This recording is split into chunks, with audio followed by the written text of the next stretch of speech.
right, I want to show a couple examples of adding and subtracting polynomials. So here I have two polynomials, and I want to do two things. The first thing I want to do is add.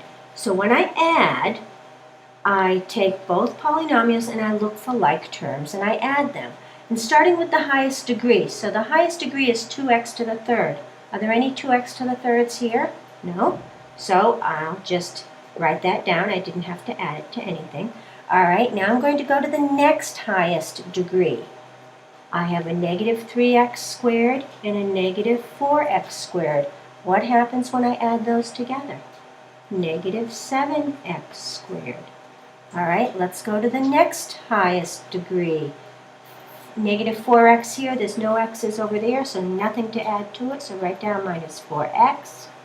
All right, let's now just do the standard, the constant term. I have a plus 9 and a minus 5. That adds up to plus 4.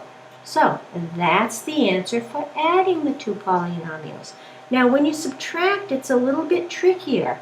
You write the first polynomial, minus 3x squared minus 4x plus 9. Then you subtract the second one. So notice I'm going to put a minus sign, and then in parentheses I'm going to write the whole polynomial, minus 2x to the third minus 4x squared minus 5.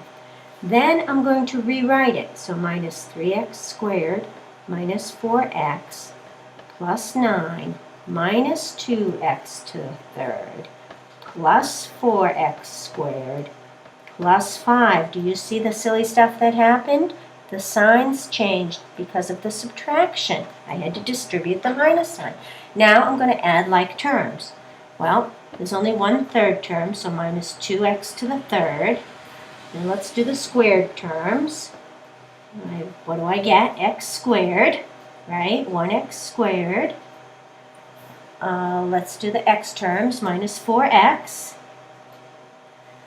Let's do the constant terms, plus 14. And there's the answer for adding, for subtracting the same two polynomials. You get different answers when you add them as opposed to when you subtract them. All right, I got one more example down here. Let me erase that and get it out of the way. All right, again, add these polynomials. So you add the like terms. 5x squared plus 4x minus 9x. What do you get? Hope you said minus 5x. And then minus 5 plus 7 plus 2. There's the answer for adding.